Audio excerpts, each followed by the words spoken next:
एक व्यापारी दो झोला लेकर के चला, एक कर्म का और एक धर्म का, एक कर्म का और एक धर्म का। जब झोला लेकर के चला, दोनों में माल है। रात हो गई, और जब रात हो गई जंगल की तरफ बढ़ता गया, और जैसे ही जंगल की तरफ बढ़ता गया है तो महाराज उसी समय पीछे उसके क्या देखता है, एक शेर दहाड़ा। जब शेर दहाड़ा तो आगे उसने देखा कुआं है और पीछे एक शेर दहाड़ा है। अब शेर के भय से वो कुआं में गिरा नहीं बल्कि उतर गया। दादा, उतरना एक अलग विषय होता, गिरना एक अलग विषय होता है। उतरा, उसने कुएं में एक रस्सी देखी और रस्सी को देख करके जैसी कुएं में उतर जाता है तो रस्सी को पकड़ लेता है। अब कुएं में जैसे ही उतरा, रस्सी को पकड़ लिया उसने कस के, ऊपर देखता है तो शेर, और जैसे ही नीचे नजर पहुंची तो सर्प। ऊपर शेर, नीचे सर्प। अब मन में विचार किया, हमें लगता अब मरे, अब हम नहीं बच पाएंगे, अब मरे, अब मेरी जिंदगी यहीं तक है और आगे अब मैं बच नहीं सकते। तो ध्यान देना, उसी समय उसी वक्त बिजली तड़पी है, और बिजली की तड़पन में उसने क्या देखा है, जो रस्सी पकड़े था उस रस्सी को दो चूहे काट रहे हैं। अब वो दो चूहे कौन है, एक काला और एक सफेद, एक काला और एक सफेद। तो महाराज अब तो पूरा ही साबित हो गया कि अब तो उसकी जान बचने वाली नहीं है, क्योंकि कुछ ही क्षणों में वो रस्सी कटने वाली है, और रस्सी अगर कट गई तो नीचे गिर रहा है तो सर्प तुरंत डस लेगा, और अगर बाई चांस वो ऊपर आ रहा है तो शेर है, काल दोनों तरफ है। लेकिन थोड़ी देर बाद क्या हुआ, क्या देखा है कि मधुमक्खी का छत्ता रखा है। जब हल्की हल्की बूंदें पड़ी और उसी समय जैसी बूंद मधुमक्खी के छत्ता पे पड़ती है तो मधुमक्खी के छत्ता में से शहद की बूंद टपकती है, इसके मुंह में गिरती है, और जैसे ही मुंह में गिरी बड़ा मीठा लगा। अब तो उसे बड़ा आनंद आया, इतना आनंद आया कि उस आनंद में ऊपर जो शेर है उसे भूल गया, और नीचे सर पे उसे भी भूल गया, उसका जो काल है उसे भूल गया, याद नहीं रहा। महाराज अंत में वक्त आने पे हुआ क्या कि चूहों ने उस रस्सी को काट दिया। रस्सी को जब काट दिया तो नीचे गिरा, और जैसे ही नीचे गिरा सर्प ने डस लिया, मर गया। प्यारे, मैं कोई और कहानी नहीं सुना रहे हैं, मैं आपके जीवन की कहानी सुना रहे हैं। ये भागवत कथा जो है हमें यही सिखाती है, मैं आपकी जिंदगी की कहानी को सुना रहे हैं कि हमारी इस जिंदगी को दो चूहे काट रहे हैं, दो चूहे काट रहे हैं। कौन कौन, एक काला और एक सफेद। काला रात्रि और सफेद दिन। और वो शहद जो मधुमक्खी का छत्ता है वो किसे कहेंगे, ये बेटा बेटी परिवार पैसा, इसमें हम लोग पागल हो गए हैं, और हमें ये भी ख्याल नहीं है कि हम परमात्मा के पास जब जाएंगे तो हम क्या करेंगे।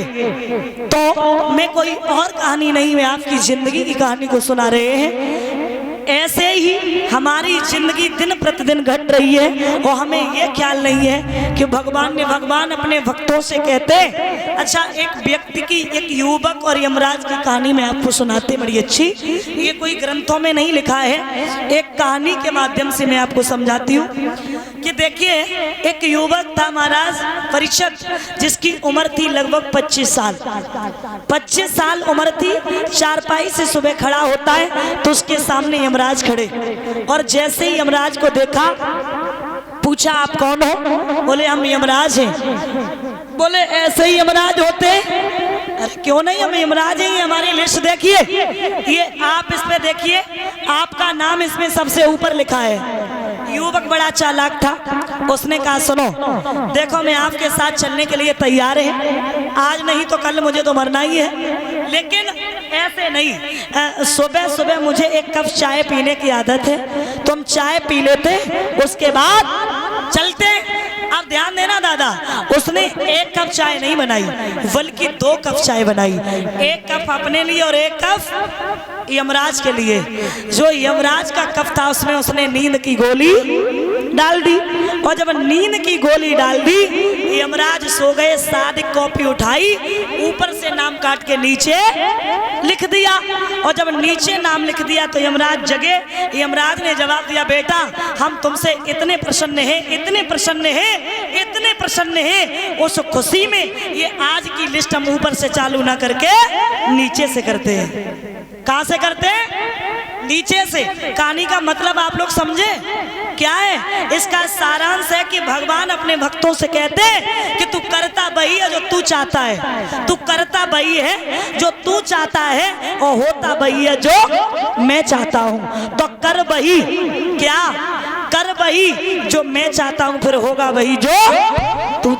प्यारे, दुनिया है धोखाधड़ी को बाजार, रहियो होशियार, रहियो होशियार। ये संसार, यहाँ हम आए हैं, यहाँ सब धोखेबाजी के सब लोग हैं।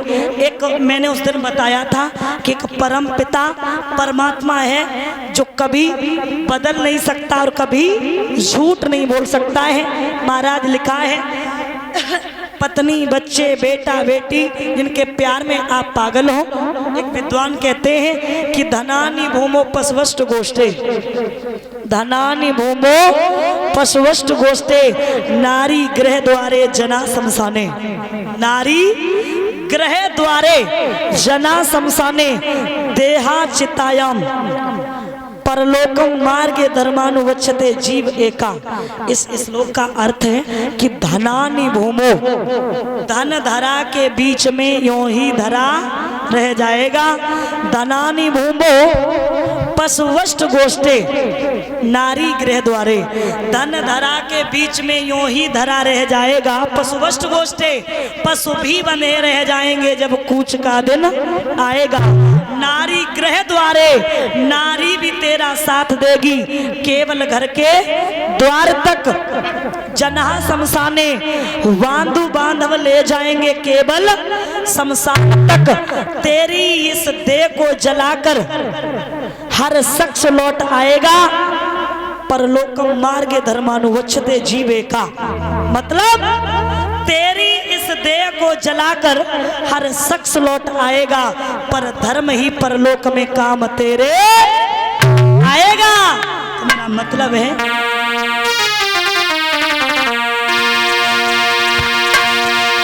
कि चेती रे कुमारी फिरे,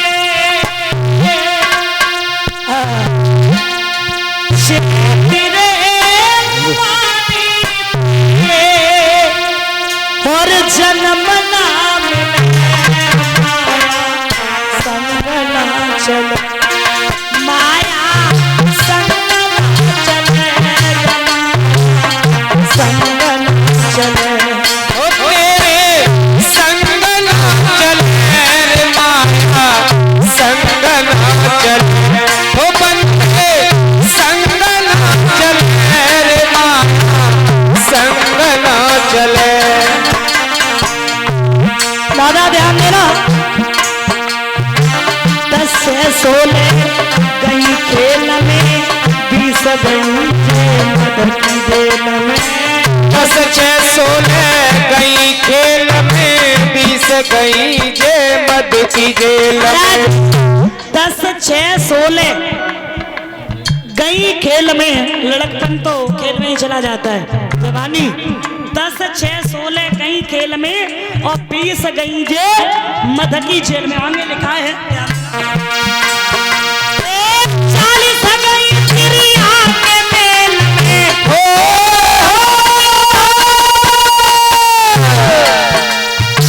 40 गई चिड़िया के मेल में, 55 हाथ मरे जमाया संगना तेरे संगना चले जमाया संगना चले ओ तेरे संगना चले दिलवाया संगना चले, ओ बंदे संगना चले दिलवाया संगना चले।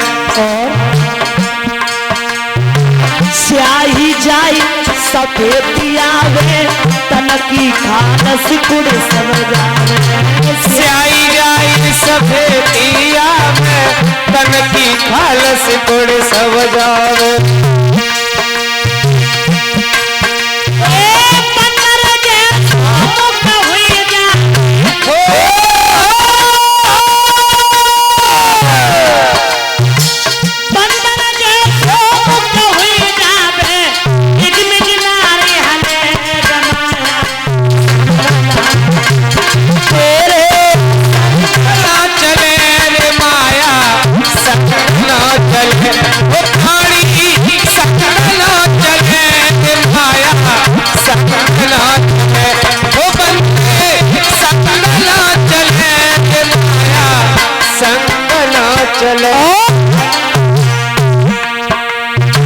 तू कहता है तेरा मेरा यहाँ न जग में कोई तेरा, तू कहता है तेरा मेरा यहाँ न जग में कोई तेरा। एक दिन होई घाट में डेरा,